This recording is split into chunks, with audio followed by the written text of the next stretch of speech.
Videos වල කිසිම investment advice එකක් රෙකමෙන්ඩේෂන් එකක් අපි අරගෙන ඉන්නේ නැහැ සහ මාකට් කන්ඩිෂන්ස් වලට ඉම්පැක්ට් එකක් කිරීමට කිසිම අදහසක් නැහැ. අපි අද ගොඩක් දිනෙක බලාපොරොත්තු වෙන මාතෘකාවක් වාහන මිලට මොකද්ද වෙයිද කියන එක සම්බන්ධයෙන්. ඒතර අපි ප්‍රෙඩික්ට් කරනවා ගොඩක් වෙලාවට 2025 අග වාහන මිල පහළ යයි කියලා. ඒක කොහොමද වෙන්නේ කියන එක සම්බන්ධයෙන් තමයි වීඩියෝ එක ඇතුලේ සාකච්ඡා කරන්නේ. 2025 බජට් එකේ සාරාංශය එතකොට සමස්ත වියදම රුපියල් බිලියන 7190ක් සමස්ත ආදායම රුපියල් බිලියන 4990ක් සහ 2200ක බජට් ඩෙෆිසිට් එකක් තියෙනවා. එතකොට අපිට මේ වාහන ආනයනයත් එක්ක ගැට ගැහිලා තියෙන මෙන්න මේ taxes on external trade කියන එක. එතකොට විදේශ වෙළඳාම් මත බදු මෙන්න මේක ඇතුලේ තමයි වාහන ආනයනයත් එක්ක රජය එකතු කර ගැනීමට අපේක්ෂා කරන බදු ප්‍රමාණය තීරණය වෙලා තියෙන්නේ, එකතු වෙලා තියෙන්නේ. එතකොට මෙන්න මේක තමයි අපිට වැදගත් වෙන්නේ. සාමාන්‍යයෙන් මේක 15%ක පමණ ප්‍රමාණයක අගයක් රිප්‍රසන්ට් කරනවා. එතකොට මේ ප්‍රමාණයෙන් යම්කිසි කොටසක් රජයට එකතු කරගන්න බැරුණොත් ඒක විශාල ඉම්පැක්ට් එකක් එනවා. ඒකත් එක්ක තමයි මේ වාහන මිල කොහොමද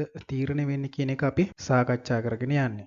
සමස්තයක් විදියට වාහන ආනයන ප්‍රකෘති කාලය කියන්නේ මීට අවුරුදු 5කට 6කට ආසන්න කාලේ සාමාන්‍යයෙන් අපි ඩොලර් බිලියන් 2ක් පමණ ප්‍රමාණයක් වාහන ආනයන සම්බන්ධයෙන් වියදම් කරා. නමුත් මේ අවුරුද්දේ රජය වාහන ආනයන ප්‍රවෘත්ති කිරීමත් එක්ක ඩොලර් බිලියන 1.2ක ප්‍රමාණයක් අතර ප්‍රමාණයක් ඇලොකේට් කරලා තියෙන වාහන ආනයන කරන්න. එතකොට ඒ හරහා ආසන්න වශයෙන් ඩොලර් බිලියන් 700 රුපියල් බිලියන 700ක පමණ සමාන මේ ප්‍රමාණය මීට වඩා වැඩි වෙන්නත් පුළුවන් 700ක පමණ ටැක්ස් එකක් බලාපොරොත්තු වෙනවා. එතකොට මේ රුපියල් බිලියන් 700 කියන එක රජයට එකතු කරගන්න බැරි වුණොත් මේකෙන් කොටසක් එකතු කරගන්න බැරි වුණොත් ලොකු අර්බුදයකට මුහුණ පානවා.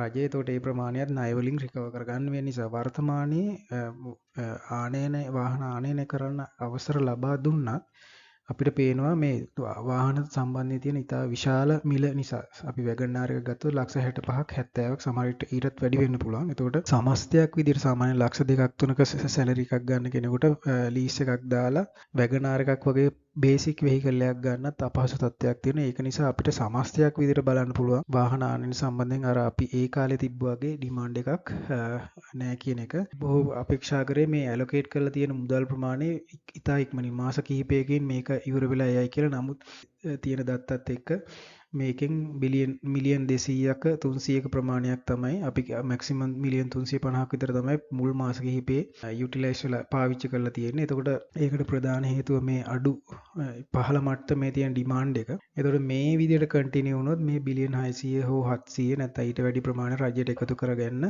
අපහසුතාවයක් එනවා. ඒකත් එක්ක බජට් ඩෙෆිසිට් එක වැඩි වෙන්න පුළුවන්.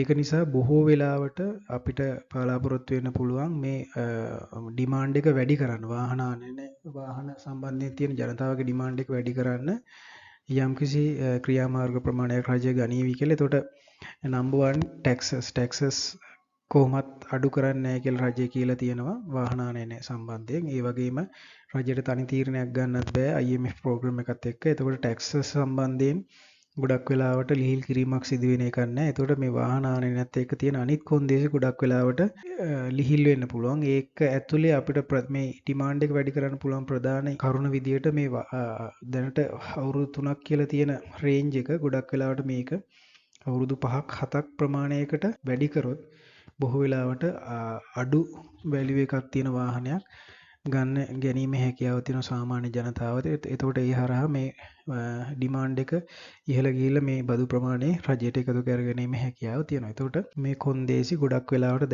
දැන් තියෙන තත්ත්වයට එක්ක රජය කොච්චර බදු ප්‍රමාණයක් එකතු කරගන්න අපහසු වෙනවද කියන එකත් එක්ක බලලා ගොඩක් වෙලාවට මේ අවුරුද්දේ අවසානයේ සැප්තැම්බර් ආසන්න කාලේ මේ කොන්දේසි ලිහිල් වෙන්න පුළුවන්. ඒකත් එක්ක බොහෝ වෙලාවට අවුරුද්ද අග නැත්නම් ලබන අවුරුද්දේ මුල අපිට අඩුවට වාහනයක් ගැනීමේ හැකියාව තියෙනවා.